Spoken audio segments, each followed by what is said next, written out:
Hey guys, welcome to another issue of Share It Direct with Matt. Today I'm talking to Queenslanders, Permanent Revolution. Thank you.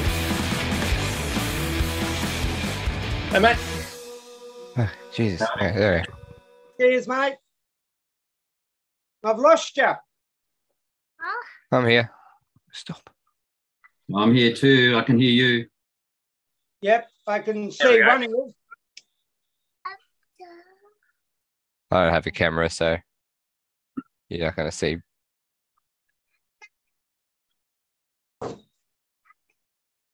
Looking a little bewildered there, Luke.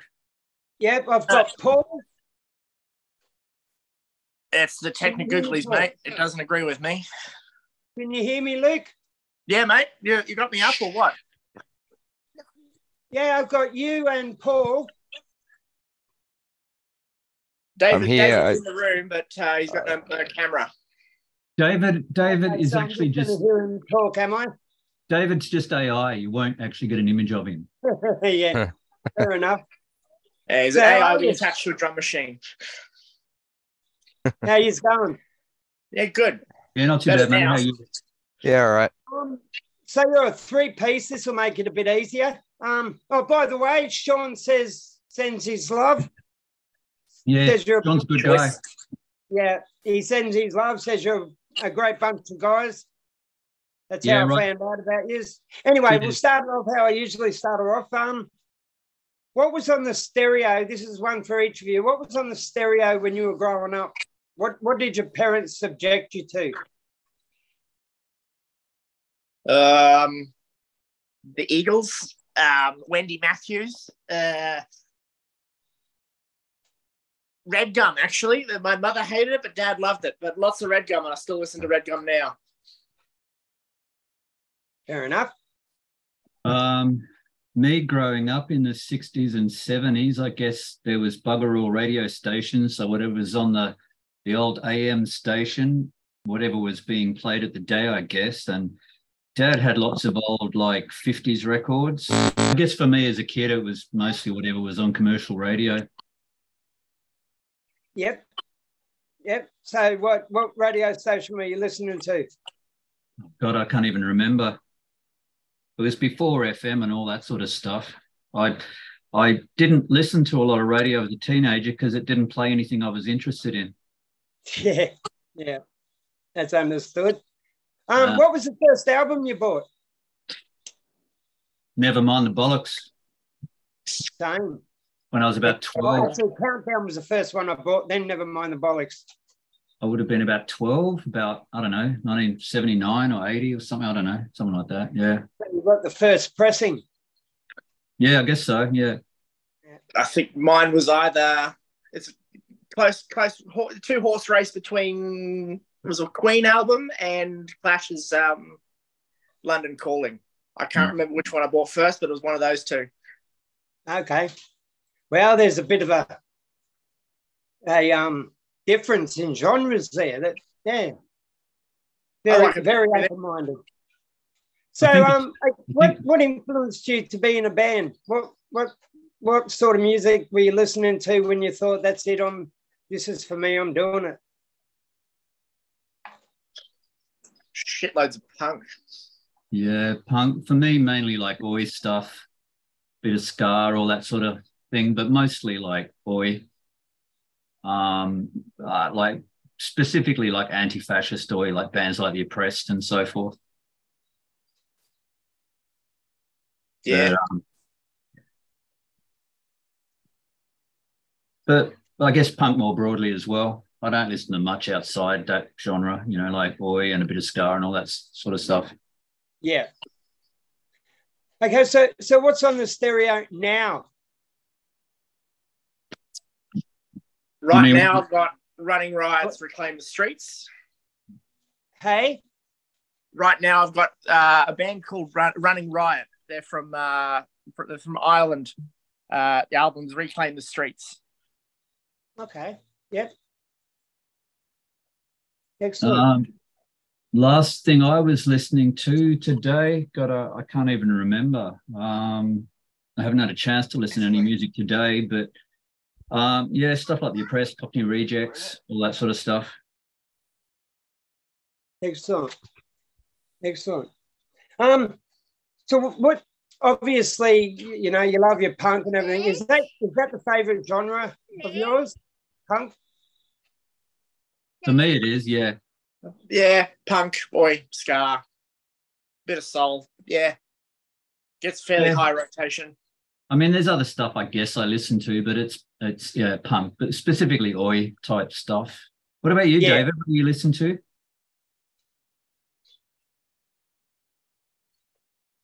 DJ? Sorry, I had to take a kid toilet thing. All right, back. Sorry, what was the last question? What do you listen to? What am I listening to at the what's moment? Your favorite genre? What? Sorry? Your favorite genre of music?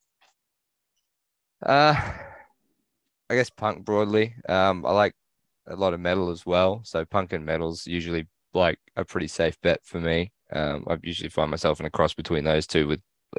That's what dominates the majority of my listening time. Yep. Is there a genre of music that you really can't listen to? Modern country rock. Yeah, well, I think that I've got no time for it whatsoever. Like old classic country with that, like had strong like union ties and stuff. That was good, but like modern country, I've got no time for it. Yeah. I think we're all that way.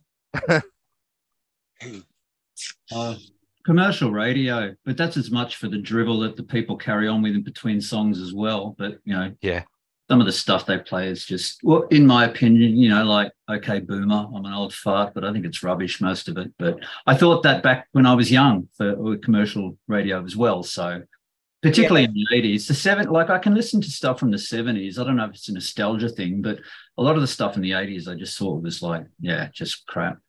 It was good stuff, but most of it was underground sort of stuff. I think, to be quite honest, in the Australian punk scene, the 80s was probably the best decade. Like, you know, also underground. World War 24, Depression, you know what I'm saying? I Spit on Your Gravy, the Hard-Ons. You know, I think that was the best decade for that genre in Australia, 100%. The 90s were a bit fucked up, like with Grinspoon and all that, but 28 Days, that kind of shit. But yeah, I think and now in the 2020s, I think, or even in the 2000s, I think punk in Australia is stepping up a notch. Yeah, it's interesting, those bands you mentioned from the 80s, because, you know, some of them are still around.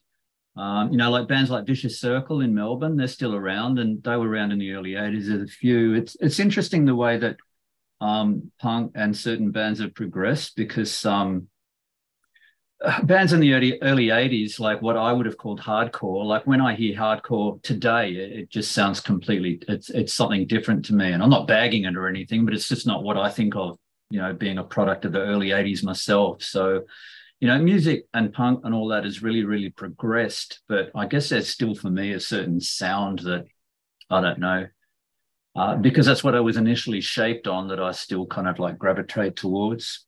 And I mean, you know, a lot of those bands, you know, good music, good people, good live, all that sort of stuff. But it's, you listen to, you know, some of those bands today and what they play compared to, there's a lot raw, and I guess recording methods were a lot more raw, and people didn't have budgets and all that sort of stuff. Listen to some of that's definitely in the early 80s. It was a lot more raw, I think. And it's probably something that I like, that more raw, underdeveloped type sound. Yeah, you know, stuff like the early Cosmic Psychos albums where it sounds like it was recorded inside a car muffler being dragged down the road really, you know, hits it for me. Definitely, 100%. That well, who's the guy that hasn't got the camera? John? David. David. David. Yeah. Or DJ. Yeah. For what are you fucking doing? Sorry, was there a question that you had in specific? I've got lost a little track there. Yeah, looking after kids to do that. He was talking about the scene, the punk scene in Australia from the 80s, 90s onwards to today, and saying that the early 80s, there were some really, really good bands and a healthy scene.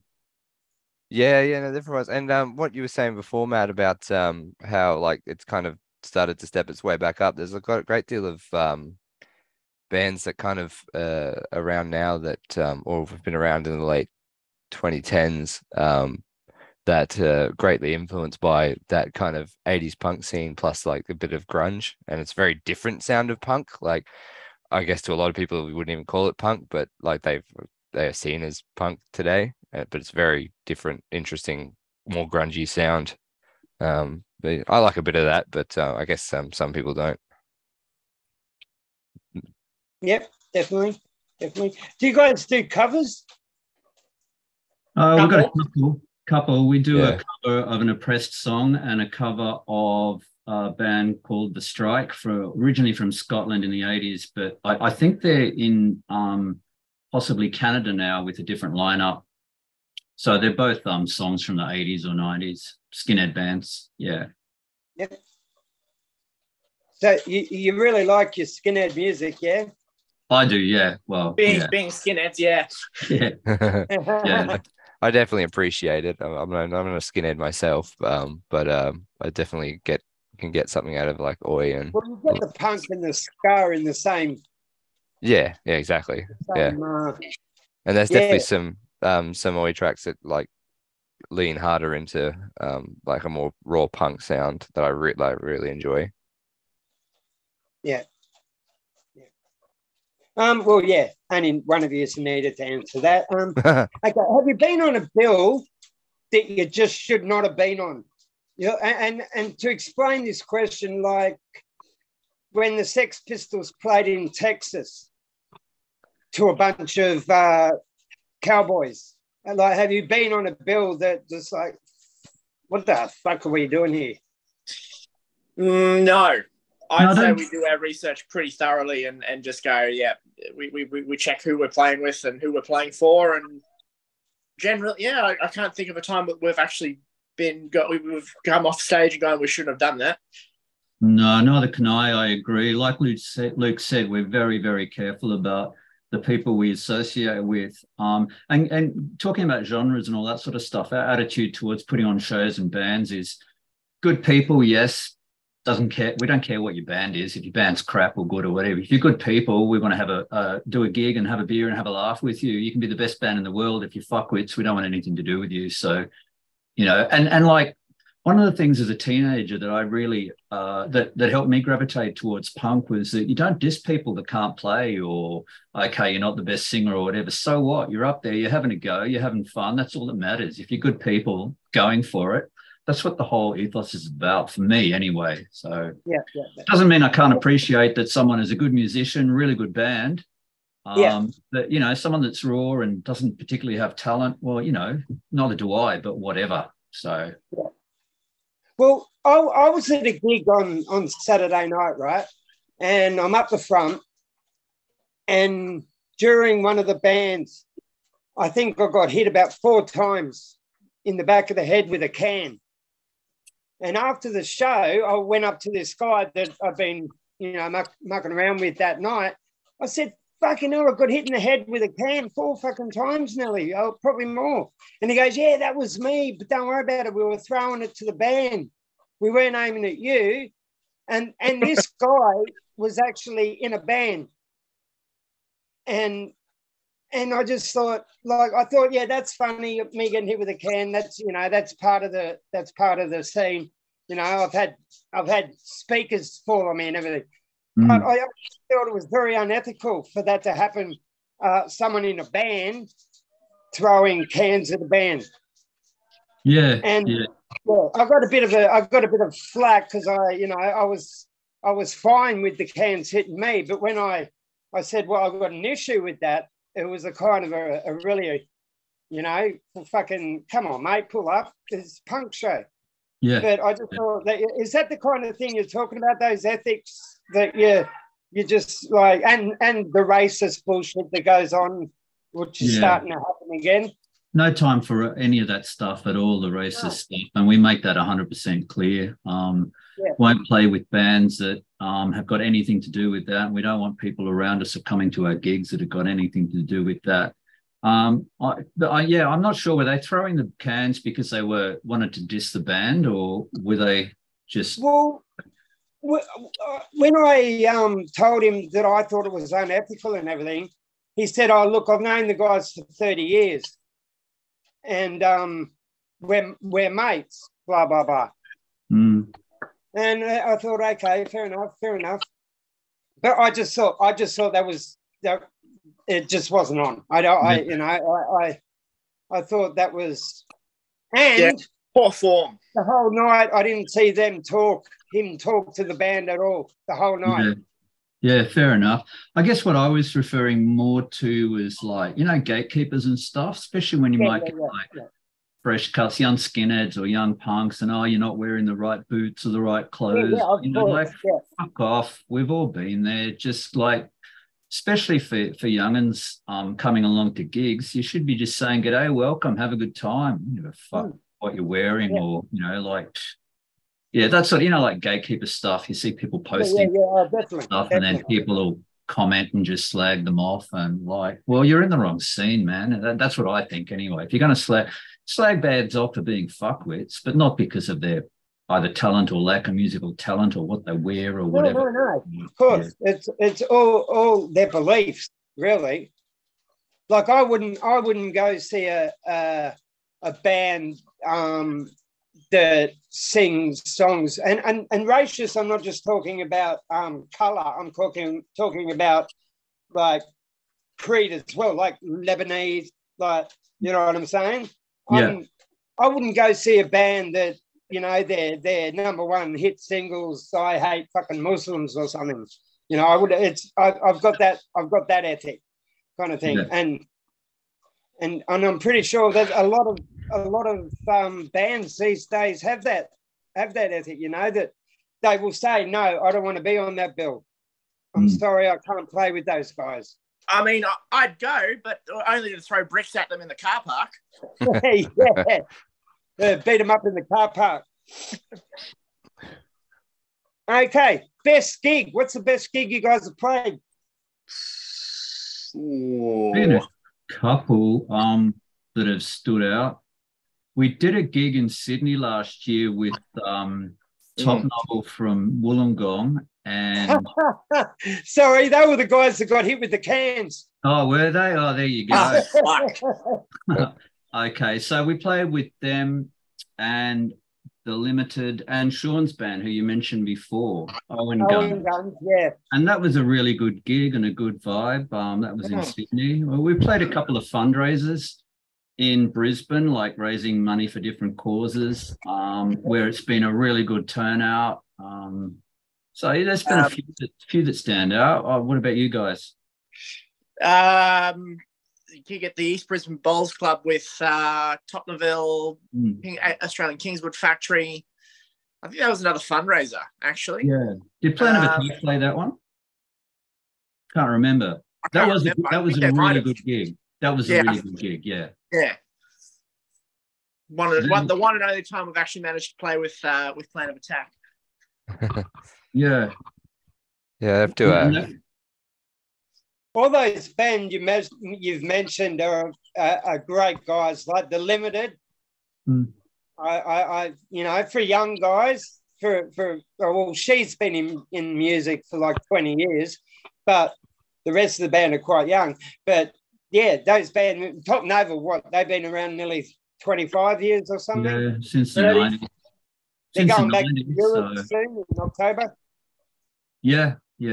No, good band. Owen Guns are always a great band to see, and they're so, like you said, they're so much against that racism, prejudice, sexism, the pedophilia and all that sort of shit, It's the same kind of mindset as you guys.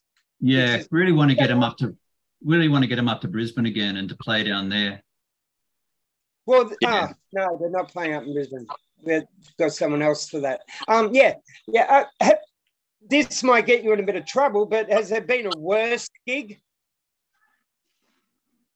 I can't remember a gig where, there's been gigs where I've walked out and said, I thought to myself, well, we were shit. But no, I don't know that there's a gig that I wouldn't do again. Like, not that I can think of. I'd play every gig again that we've ever played. I mean, there's been gigs definitely where we've had technical issues that haven't, met my standards. But other than that, no,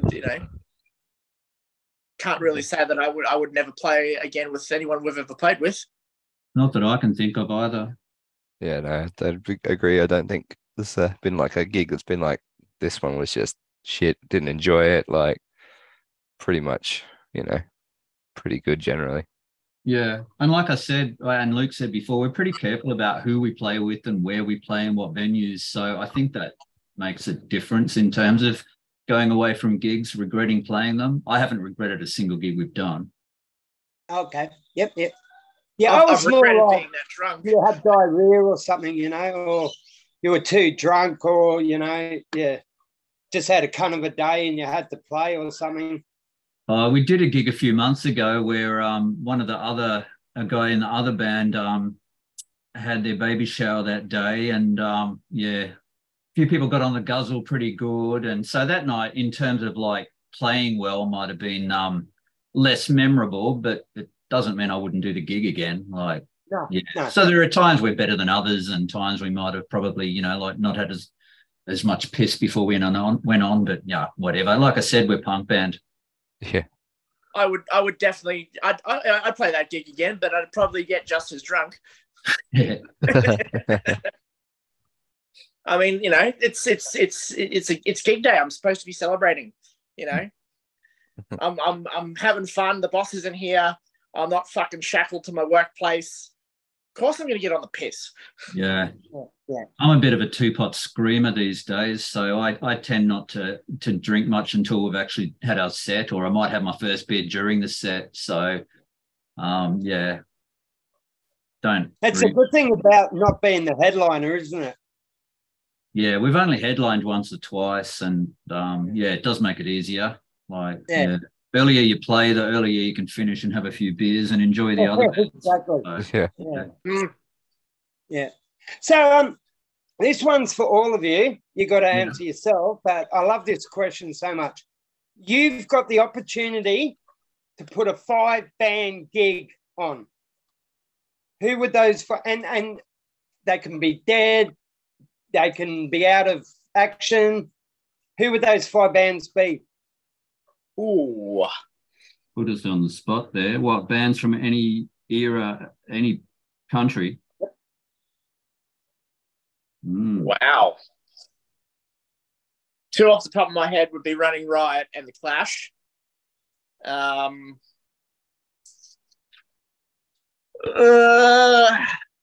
Early Birthday Party, Cosmic Psychos.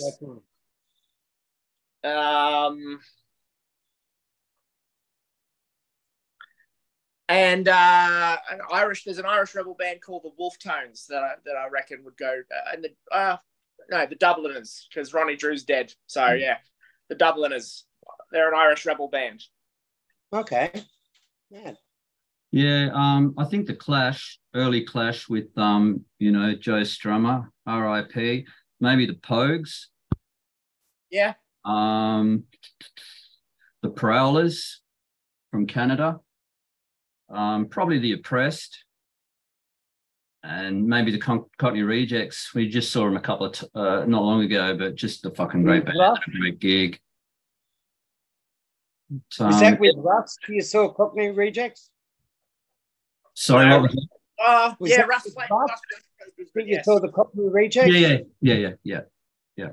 Excellent. Back in November in Brisbane. Yeah. God, that's an interesting question. DJ, your turn. This is going to show how I'm a little bit younger. The Clash is a good one. I'd have them on there. Original Kennedy's lineup, or not the original, but the one with with Jello and the band. probably wouldn't mind having something like Suicidal Tendencies on there. Mm. What else we got?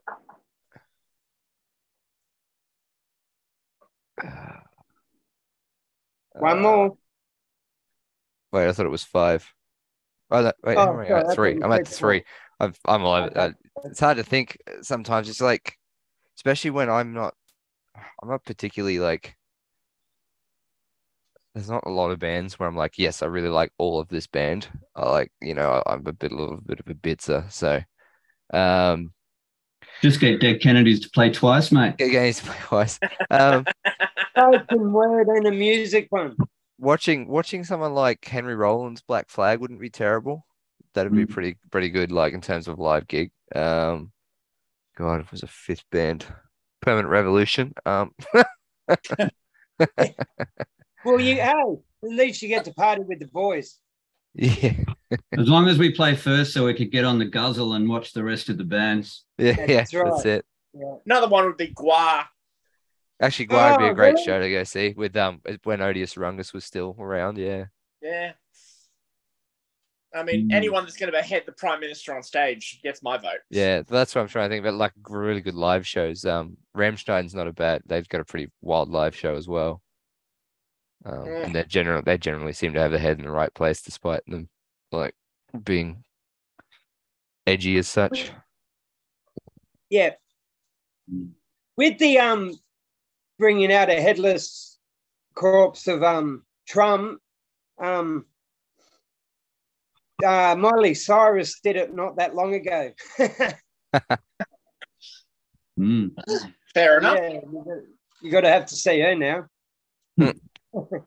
Yeah, she keeps calling to do a gig with us, but we just can't line the times up. So Yeah, COVID and all that. Flights are expensive. is she the one that did that wrecking ball thing on the? Yeah. Oh yeah, I know. And with that, like her dad couldn't sing for shit, but he'd be so embarrassed with what he's brought into the world when it comes to her. Yeah, I mean, she doesn't jump on YouTube. She does a really good cover of Jolene by Dolly Parton. Oh yeah. She does. She's got some really good covers. My wife's name, so. And so do the White Stripes. They do a great cover of Jolene as well. Oh yeah. Yeah, listen to it, man. I'm not a White Stripes fan. I'm very much not a White Stripes fan, but they did that brilliantly. And I listen any time someone does the cover of Jolene, because that's my wife's name. I listen to it. Yeah. So. There is some good covers around. I actually really like, is it No Doubt that does a cover of Oi to the World by the Vandals? Because I really like. Yes, I've seen that, yes. Yeah, I quite like that version. I like the Vandals version, but I actually think they did a pretty good job of it. Sublime, didn't she? Sorry, I didn't hear you. She did that with Sublime, the Vandals cover. Don't know. Yeah. I know you can get it on YouTube, her doing the Vandals cover, but with Sublime. Yeah. Okay. Yeah, which was two good artists on doing the one song. Choice. Okay, sorry, mate. Have you ever had that feeling like you've gone, fuck this, not for me, I don't want to do it, fucking, I'm going to get a day job. Although you've probably got a day job, but yeah. Have you ever wanted to quit? The band? Music, yeah, playing music. No, I've wanted to quit my day job. So if I could afford to quit, that'd be, or work less and have more time in the band. But everything, like, a couple of us have got kids, and in DJ's case, young kids. I've got teenagers, and I've just become a granddad. And cost of living and all that. Life's pretty fucking hard to be in a band at the moment when you've got a whole lot of other things making demands on your life. You get that 0.0005 of a cent each time someone listens to your song on Spotify. Yeah. Could afford to retire for about 3 minutes, probably, based on that. Retire? I don't think that's ever something I can afford to do. No. I don't think I'd ever quit music. It's my form of therapy. There are days where I'll knock off work and go, thank fuck I'm going to band practice. I need to go make a loud noise and get angry at shit. Yeah, I definitely agree with that. Like music, punk for me over the years has been therapeutic and has been a way of getting aggression out, or I don't know, calming down, whatever it is. But the thought of not having it or not being engaged with it in some way, it just doesn't compute. I just can't see it. Yeah. David. Yeah, no, generally it's pretty okay. I've definitely had days where it's been like, I don't want to fucking, I don't want to rock up to this. But generally, when I get there and have like get playing and stuff, it's all good. It's more the effort of like getting to the thing that sometimes it's like, but like, never ever once have I thought, I don't feel like playing. I like don't like this. It's always the actual act of doing music has always been really good. Yeah, and I think when you do get those thoughts, because like there's times where, oh God, it's because you're fucking exhausted from your kids and the work and everything else in your life, and you've got fuck all left in the tank. But that's the problem. That's what I mean about I'd love to give up the day job and just play music or put on gigs and all that sort of stuff. But life kind of gets in the way, doesn't it? It'd be a perfect world if that could happen. The last few bands that I've interviewed have actually been quite young, so I'm glad you're actually got children, because I haven't been able to ask this song for a while. Just a question: would you let your children go to a gig of yours or listen to your music? I would, and I have. Yeah, they've been to a gig. So my two youngest are 14 and 16, and they listen to a lot of punk stuff. In fact, at the Cockney Rejects gig, they couldn't go because they were too young. So I had to buy them a T-shirt each to make up for it at the night. And yeah, they've come along. It was actually pretty surreal, like playing and then looking over and seeing them sitting there, because it was like a kind of an all-age, it was at a pub, but seeing them singing along to it and all that sort of stuff. And yeah, it was pretty cool. I wouldn't have an issue with that. Yeah. Have you heard of the Dark Clouds? I'm not sure. It rings a bell, but I don't know why. Does ring a bell. Well, Dean from the Dark Clouds. So I went to a gig about a month ago, I think it was, and the Dark Clouds were on the bill. But the first band that played was a band called Janus, and that was his kids. Oh, okay. And they mainly played covers, like they hit it straight up. Paranoid was the first song they played. Oh yeah. And they're an all girl band, and it was fucking fantastic. Do your children, do they get into the music enough to maybe one day be in a band? Maybe if they had the patience to learn an instrument, like they've spoken about it in the past, but they don't have the patience. Like at various times they've asked me to kind of teach them a bit of guitar, but they kind of like gave up on it. But there's a guy that has played drums for a few bands around Brisbane over the years, and his family would often come to gigs, and like his kids, his youngster, all that come along and bring in the gear and help him set up and all that sort of stuff. And now they're pretty much grown up, and I think they might be playing in bands. But there's also another guy that sadly passed on a little while ago, a few years ago, Rolo, who was a big name up here. Yeah, Bad Ronald. Band Blowhard.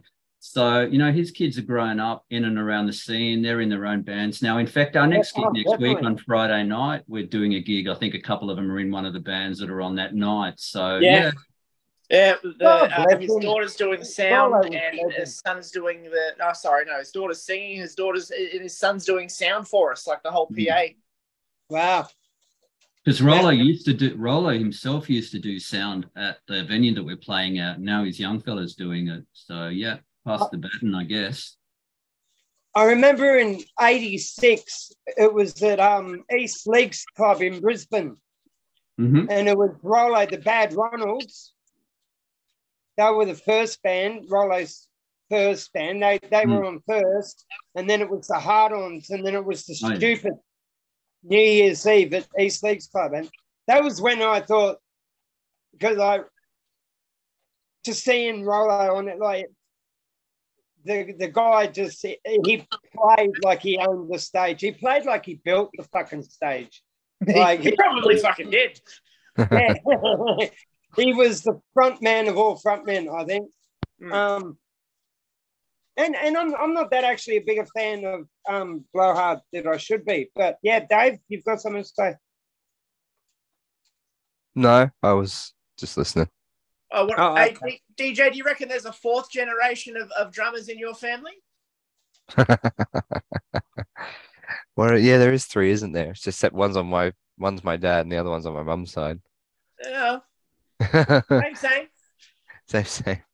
I don't know. Maybe we have to get all the kids doing gang vocals. Yeah, depends on how they feel. Because I'm a family of for me, there's 4 siblings, right? And both of my parents do music. So what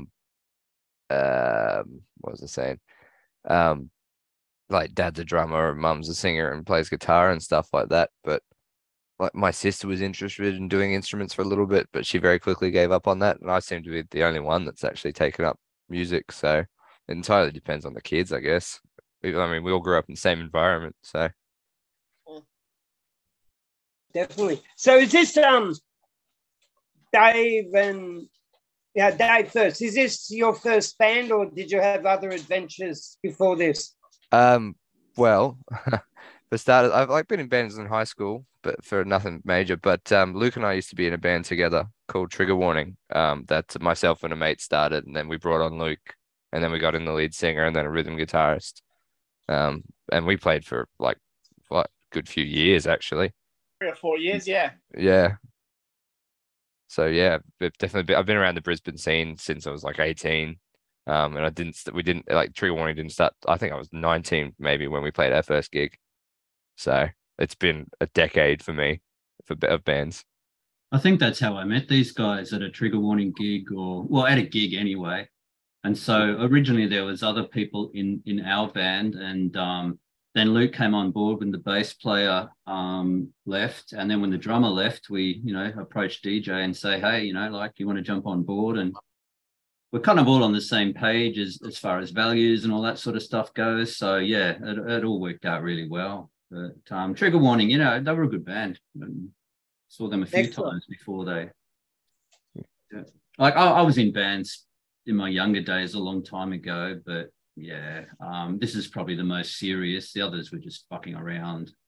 A teenager, never got anywhere, that type kind of thing, and then you end up having like kids and life and work and all that sort of stuff. So now that the kid's a bit older, it's a little bit easier.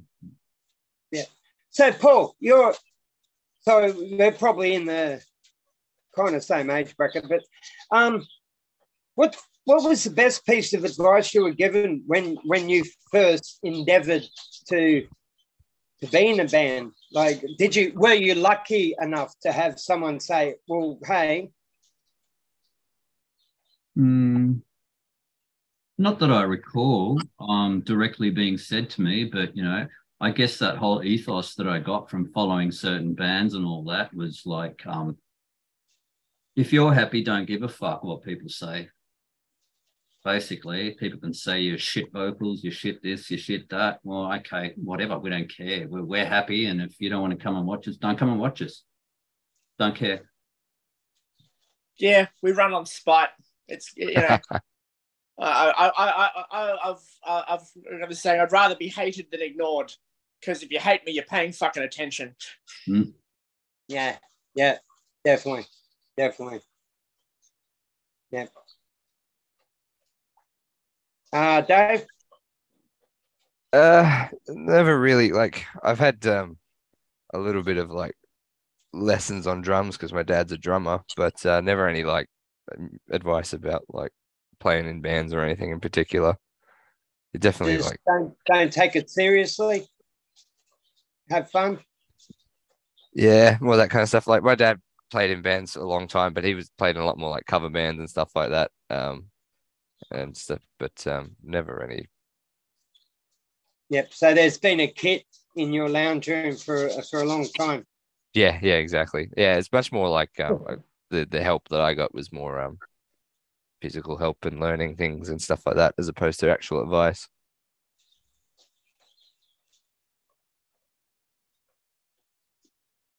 Is there a favourite venue you guys like playing at?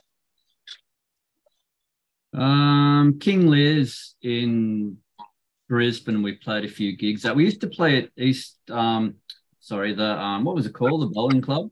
East Brisbane Bowls Club. East Brisbane Bowls Club, but I don't think they're putting on gigs anymore. I could be wrong, but the King Lear's in the Valley, we've done a few shows at, and a couple of them have been really well attended and a really good vibe, and just had really, really good nights. So we're putting on a gig.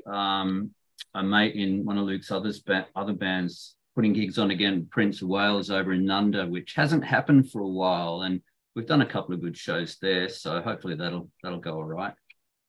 Yeah, I think the Prince of Wales is probably my favourite venue just because of the nostalgia for me, and cheap drinks, and we haven't been there in 5-6 years, and finally the first gig back is us and Rollo's kids and a few other people. So it's that's probably my favourite venue, because Punk Fest was there for a long, long time. There's a lot of great gigs, a lot of international shows we play there. So yeah, it's probably my favourite. Yeah, in terms of venues that still exist, I have to agree with Luke. But in terms of venues I've played in the past, I think probably my favourite would have been the Underdog, back when that used to exist. Yeah, that was a good venue. And I didn't mind the Globe either, like on the big stage. Even the small stage was pretty good. But the Prince of Wales, again, same as with Luke. Like, it's got a lot of nostalgia for me. I went to my first pub gig there. And we played there quite a bit with Trigger Warning. I don't think I've ever. Oh no, I've played there with Permanent Revolution before. Yeah, we've done that. Yeah. But yeah, that's definitely another place we've done a couple of gigs at that I like out at Ipswich is Guy Christian runs a venue out there. What's the venue called again? I'm having a mental. Golby's Basement. Yeah, Golby's Basement, and it literally is a basement. You walk downstairs, but it's a pretty good place to play a show. Yeah, it's an old saddlery, I think.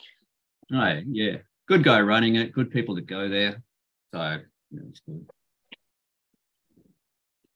Definitely. So there's a few good places around. Oh, shit. All right. Now, I don't want to get you into trouble on this one either. Well, we can do that. We can get into trouble all by ourselves. Yeah. Is there a worse venue? Is there a place where you just did not want to play, or you will never go back? The only place that I wouldn't go back to, and we've played one gig there, and I think it was our second gig, was and I'm having mental blocks. I can't even think of the name now. Chardon's Corner. It's like the size of it is just too big. Unless you got like 500, 1,000 people, it just feels empty. Whereas we like playing small. Well, I like playing smaller places where you can have 30, 40, 50 people.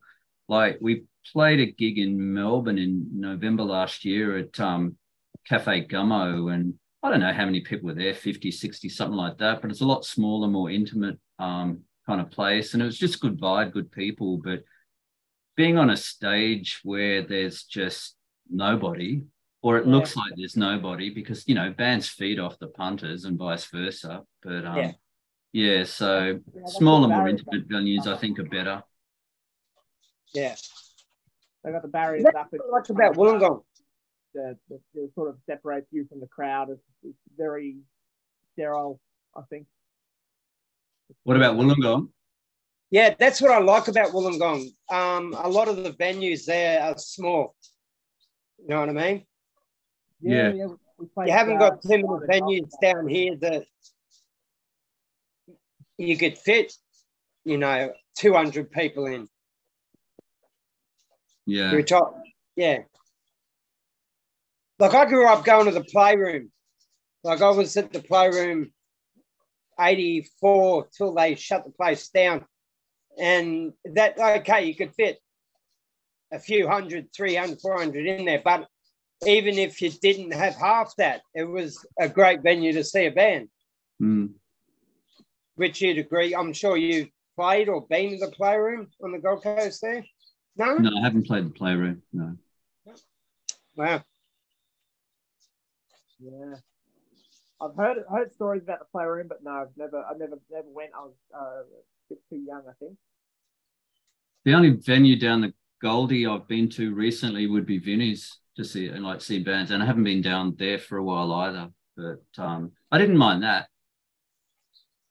Not a bad venue.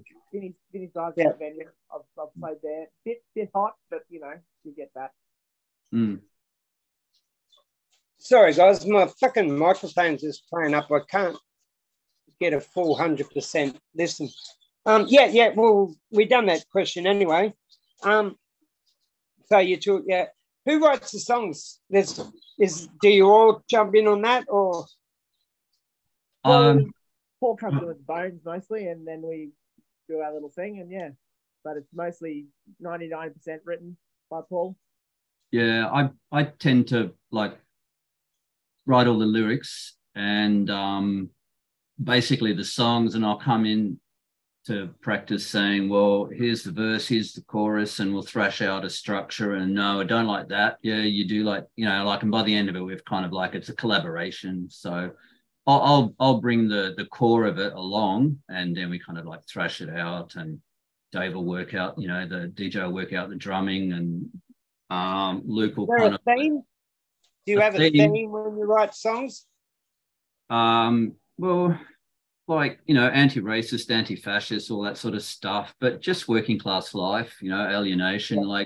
Even our drinking songs are about, oh, fuck, thank God the week's over.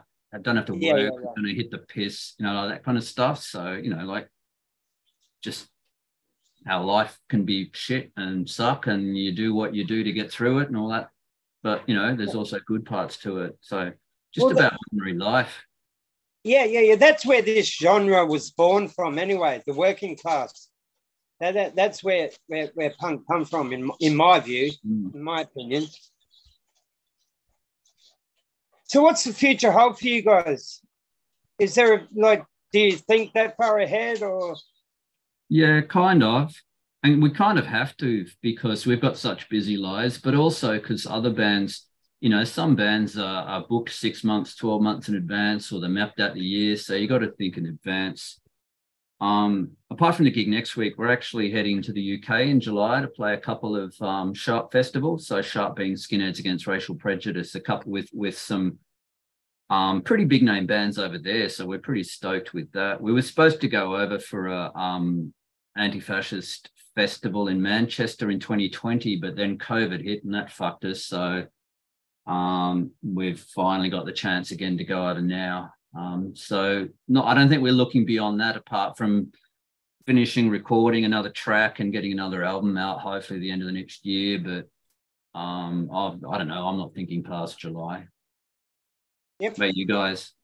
Yeah, I'm thinking about is affording to actually go there. Other than that, yeah, no, I don't really plan too much farther ahead than my next meal in my real life.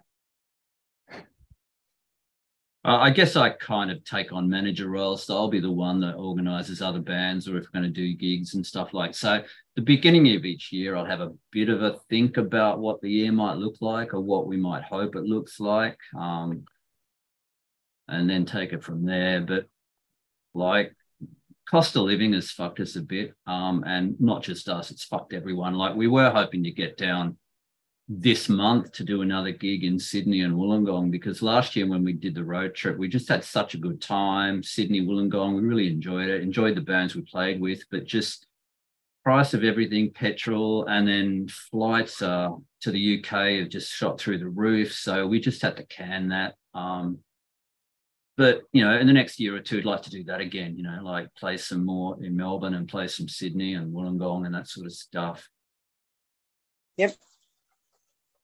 Money permitting. Yeah.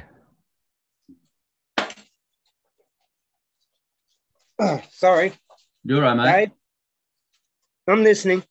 No, I'm just saying, yeah, no, it's definitely it's, like I think we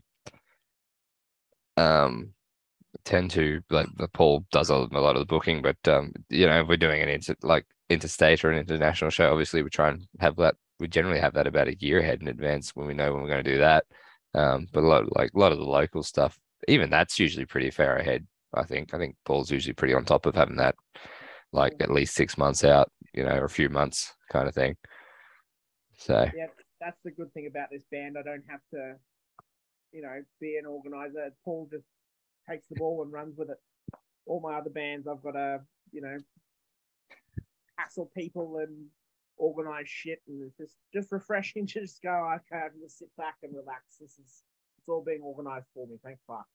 Yeah, that's the advantage of my OCD. But the reality is that, like you've got to kind of organize a gig 3-4 months in advance so you can take the day off work or whatever it is, yeah. It's hard to just do one at the drop of a hat because, we've all got busy lives, kids, shift work, all that sort of stuff. So, yeah, you've got to be able to have a bit of lead in time to organize your life around it. Yeah, I'm sure we're not the only ones in that boat too, Yeah, I'm sure there's 99% of bands are in that same predicament. It's hard enough. It's hard enough as a three-piece. Fucked if I know how bands like Blowhard used to ever organise. Or imagine the Melbourne Ska Orchestra trying to organise a jam each week. Bloody hell! Trying to find a time where they're all available. I remember seeing there was a little nightclub in Surface, and their stage, you could do one fucking somersault and you'd be from one end to the other. And I saw painters and dockers on this stage, and it was like they had the stage and the dance floor, more or less. Like it was fuck, man, you're a venue. Why make the stage enough for some guy to sit there and play a guitar? Like, that's all it was the size of it. It was fucking ridiculous. I mean, we've played gigs where, I've been standing there playing bass and I've got people tapping me on the elbow to get past me to go to the toilet. Yeah. We had one gig before King Lear's expanded next door.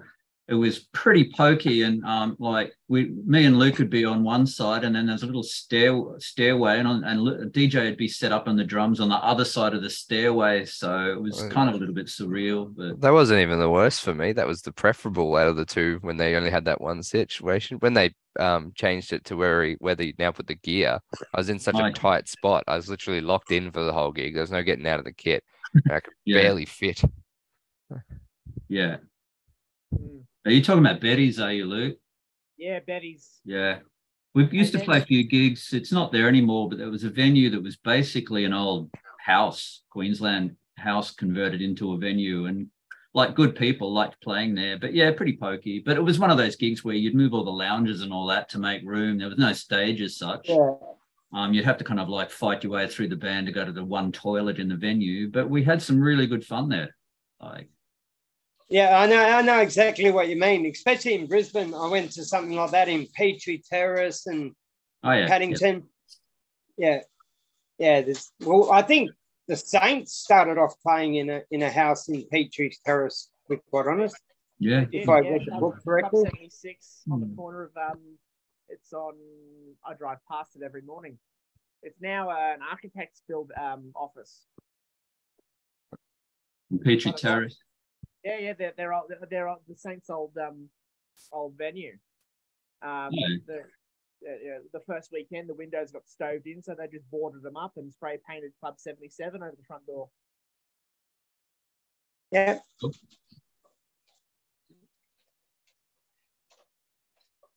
What is that poster behind you, Luke? The bottom one. Bottom one. So that's a Punk Fest poster from. It was International Women's Day. So DJ and I actually played in Trigger Warning off of that for that bill. But that was when? God, that was DJ, do you even remember what year that was? I mean, it was Wales. God. That'd have to be the best part of 10 years ago, wouldn't it? easily. Yeah, that's. Oh God, I can't remember playing with like the Snatchettes and Myrtle Place at bloody Prince of Wales. But yeah, it'd be close to 10 years ago now. Yeah. Probably eight, at least, 8, 9 years anyway. Yeah. But yeah, that was definitely one of the better gigs we played there as Trigger Warning. Yep. Okay, look. Before you start getting sick of me, I love this question, and this is how I usually end the show. You've been around for long enough to do this too. Have you got bits of advice that you would give an up-and-coming band that's starting to play? Never stop. Yeah, just believe in yourself and don't give a fuck about any detractors, because they're usually wankers and they're not worth listening to. Yeah, network. There's so many good people around and good bands and so forth. But my advice would also be to the people that are already there and established, that if there's young up and coming bands, give them a break, give them a hand, offer them gigs, put them on. Like we always try to put people on shows to open or something that it's their first gig or whatever. So I think the emphasis is on the people that have been around for a long time to be welcoming and supportive and so forth to the young and upcoming bands. Yeah, fuck the haters. They stand for nothing and fall for anything. Yeah. I have to say, like, one thing that I learned very quick when we first started with Trigger Warning back in the day was like, don't worry about trying to get it good before you start hitting the stage. Hit the stage and you'll figure out your sound like fairly quickly. Like don't let perfect be the enemy of like okay. It doesn't even have to be okay. Get up there. No one will fucking remember your first gig except for you. So like just have a go. Like it's like when you're playing gigs and you get a chord wrong or a solo wrong and you're fucking really like bagging yourself out. No one fucking notices. Like yeah, exactly. Most of the time, they're just having a good time. They're too drunk. They don't give a shit, whatever. Yeah. Yeah, like no, I think that's good advice from DJ. Just get up there and do it. And like anyone that are detractors, well, like I said before, they're in the wrong scene because should be about supporting each other and going good on you for having a go. Like, yeah, crank it up exactly. And go for it, whatever.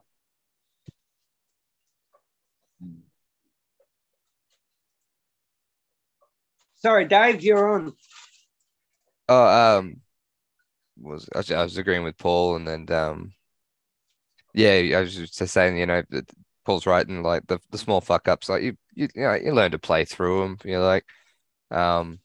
And it's not a big thing. There's no point in getting real frustrated about not getting it right, because I doubt there's any band in the world that plays every set perfectly every single time. Like some of the people who might do it for a complete living, like the biggest bands in the world, like Metallica or Green Day or something like that, they might, but they practice it like, oh fuck, that's all they do, like. Yeah. But also a lot of the, some of the times when we fuck up, if you're gonna fuck up properly, because we've had a good laugh out of it. Like, oh yeah, okay, stop halfway or don't get to start. Like people laugh. It's just whatever. Yeah. Well, as you said before, Paul, they're like 99% of the time the punter's not noticing. So you just got to just keep going, learn, go, oops, we fucked that bit up. Half the time the punter doesn't know what the fuck's going on anyway. So. Half the time the rest of the band doesn't even know you fucked up. Yeah, that's right. I've walked off stage and Paul's gone, oh, fuck that solo. I didn't notice, and I don't think anyone else fucking did. So that happens all the time. It'd be like, oh yeah, no, I had a terrible gig. And everyone's like, what? I didn't fucking notice. Yeah. I mean, at the end of the day, a gig should be like you're just getting up with a room full of mates. That's how the vibe should be, in my opinion. Like, no, I totally agree. Totally agree.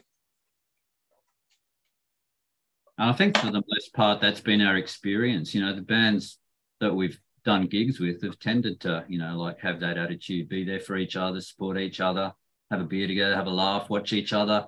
Even if there's only 10 people have turned up, you know, and there's more people in the bands and the punters, whatever, like, you know, still there for each other. Well, I'll ask this. 10 people turn up, 100 people turn up. Do you play the same?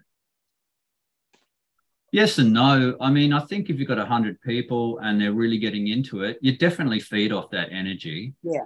But, you know, we've done good gigs and had fun where there's been 10 people, you know, so whatever. What do you guys think? Yeah, I think I come into it the same attitude. I definitely come into it wanting to play the same, but like there is sometimes where, and it doesn't matter so much the size of the crowd, it's the energy of the room. Like you can have 10 people in a small room and everyone's just really loving it, and then the gig just goes hard, you know. And then sometimes you'll have a big crowd and it's just you're not feeling it, and it doesn't, you know. But in terms of the way I approach it, it's the same every time. Yeah. I totally agree with everything you've said about that. 100%. Anyway, look, thank you so much for being on the show. I hope we've gotten through whatever we can get through. If there's anything else you want to say, just have a bit of a blurt. But just for the viewer, I try to keep it at an hour. Oh, good. You know, I know myself, I don't have that much of a, you know, I won't sit there and watch a 2-hour interview with a band. I think we've covered what we've covered. You guys have been fantastic. Thank you so much. Thanks, mate. Yeah, it's been a good bit of fun. Very much appreciated. Yeah, appreciate you taking time and interest in us. It's really good. And yeah, keep up the good work. It's really good. People, you know, people do little fanzines or radio shows or whatever it is, like all doing their bit to help the scene.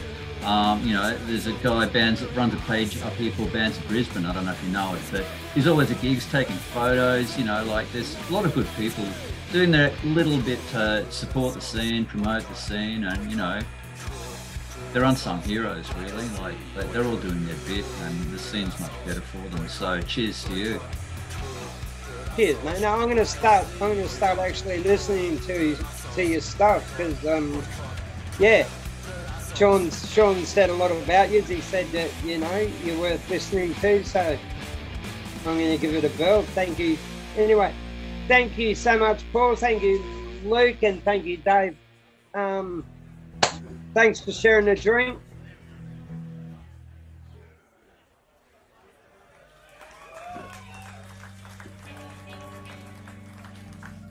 You sure is loud.